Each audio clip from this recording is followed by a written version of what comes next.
Hello everyone. कैसे हैं आप सभी? I am Sonia. मैं आज आपका अपने इस यूट्यूब चैनल पर बहुत बहुत स्वागत करती हूँ। जैसा कि आप सभी ने देख ही लिया होगा, मेरे चैनल का नाम स्टडी टू द पॉइंट है। इसका मतलब ये है कि मैं जो भी अपने चैनल पर डिस्कस करूँगी, टॉपिक्स को कवर करूँगी, वो पॉइंट टू पॉइंट करूँगी। क्योंकि आपने देखा होगा, थ्योरी तो आपको हर जगह मिल जाएगी देखने के लिए, बट पॉइंट टू पॉइंट चीज़ें क्लियर करनी ज़्यादा इंपॉर्टेंट होती हैं। आप थ्योरी को बुक्स से भी, इंटरनेट से भी, कहीं से भी ले सकते हैं, लेकिन पॉइंट्स लर्न करने ज़्यादा इम्पोर्टेंट है, क्योंकि जब हमें पॉइंट्स लर्न होंगे तभी हम अपनी थ्योरी को क्रिएट कर सकते हैं। अगर हमें पॉइंट्स ही लर्न नहीं होंगे तो हमें थ्योरी भी क्रिएट नहीं कर पाएंगे, हमें थ्योरी याद ही नहीं आएगी। तो चलो दोस्तों, आज मैं आपके साथ अपनी पहली वीडियो की शुरुआत करती हूँ आर्ट एजुकेशन के साथ। Art education DElEd first year की फर्स्ट यूनिट के साथ। तो स्टार्ट करते हैं।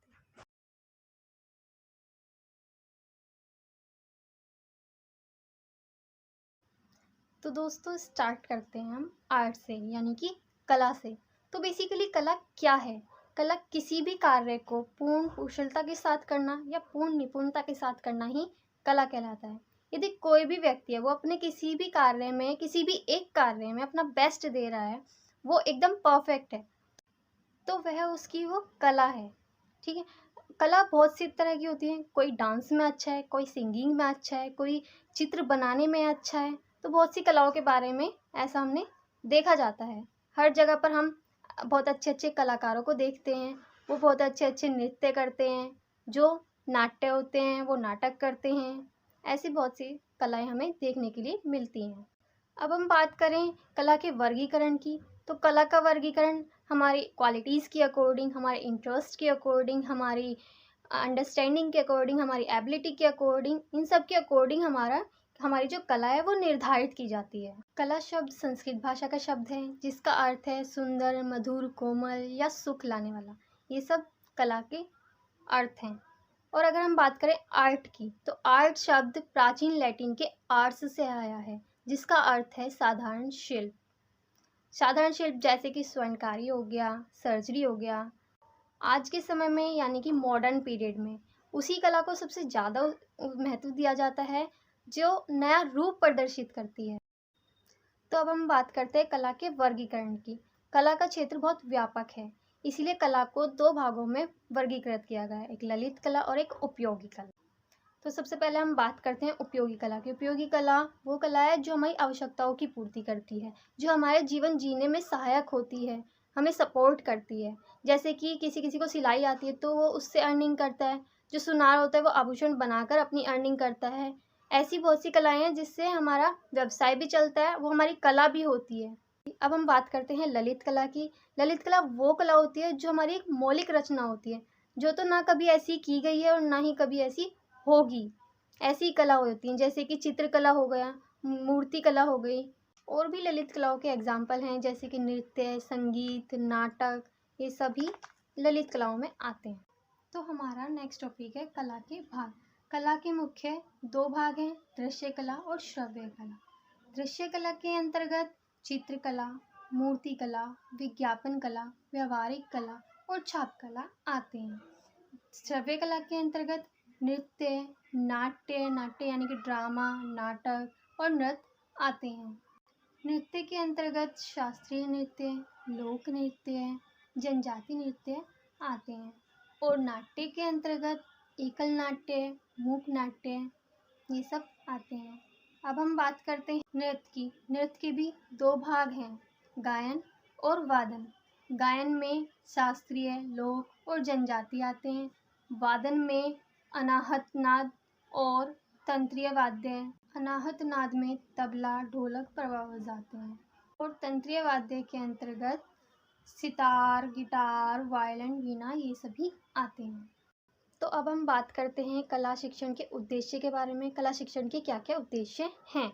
मानसिक विकास की शक्तियों का उद्देश्य। कला के द्वारा हमारी इमेजिनेशन, मेमोराइजेशन, डिफ्रेंशिएशन, आत्मनिर्णय की शक्ति में वृद्धि होती है। बौद्धिक विकास का उद्देश्य। बौद्धिक विकास के उद्देश्य में एक्सपीरियंस मेन होता है। यदि हम कोई भी कला करते हैं, हम डेली कोई भी एक कला कर रहे हैं, तो उससे हमें एक्सपीरियंस गेन होगा, जिससे हमारे बौद्धिक विकास में वृद्धि हो। शारीरिक या श्रम विकास का उद्देश्य है। इसमें हमारे लकड़ी का काम करना, मिट्टी के बर्तन बनाना, मूर्ति कला, कृषि कला, नृत्य कला, ये सब आते हैं। मतलब जिसमें शारीरिक रूप से काम किया जा रहा है। पूर्ण व्यक्तित्व का उद्देश्य, यानी कि कला जो है हमारी पर्सनैलिटी डेवलपमेंट में भी हेल्प करती है, वो हमारी पर्सनैलिटी को डेवलप करती है। आर्थिक और व्यावसायिकता का उद्देश्य, कला से हमारे आर्थिक विकास में भी वृद्धि होती है और हमें व्यवसाय की भी प्राप्ति होती है। जीवन की दार्शनिकता का उद्देश्य, कला जीवन जीने का एक ढंग है। हमारे जीवन की पद्धति कला के माध्यम से व्यक्त होती है। तो अब हम बात करते हैं कला शिक्षण के महत्व की, यानी कि क्रियाशीलता का सिद्धांत। कला शिक्षण में बच्चों की क्षमता, योग्यता, रुचि, इन सभी के आधार पर क्रिया करने का अवसर दिया जाना चाहिए।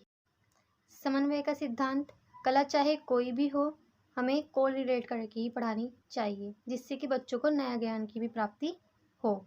इससे बच्चे नई नई चीज़ें सीखेंगे, बच्चों को बहुत सी कलाओं का ज्ञान होगा, उनका जो नॉलेज होगी वो डेवलप होगी। नेक्स्ट पॉइंट है हमारा कला का विभिन्न विषयों में समन्वय, यानी कि विद्यालय में जितने भी विषय होते हैं उनके आधार पर और उनको हमें को रिलेट करके पढ़ाना चाहिए कला को, जिससे कि बच्चों में क्यूरियोसिटी की डेवलपमेंट हो जाए। स्वतंत्र भाव प्रकाशन का सिद्धांत, कला शिक्षण में सभी बच्चों को स्वतंत्रता मिलनी चाहिए कि वह अपनी भावनाओं को स्वतंत्रता पूर्वक अभिव्यक्त कर सकें। तो अब हम अपनी वीडियो का एंड करते हुए लास्ट पॉइंट को डिस्कस करते हैं। नेक्स्ट पॉइंट है हमारा मस्तिष्क, हृदय और हस्त में समन्वय। कला के माध्यम से या कला में हमारे मस्तिष्क, हृदय और हस्त का होना बहुत आवश्यक है। मस्तिष्क द्वारा हम कल्पना करते हैं, तर्क करते हैं, हृदय से हमारे भाव उत्पन्न होते हैं और हाथों से हम कार्य करते हैं। तो इसीलिए हमारी कला के लिए तीनों का होना आवश्यक है। तो इसीलिए ये तीनों ही कला में बहुत ज़रूरी हैं। किसी भी कला को करने के लिए इन तीनों का होना आवश्यक है।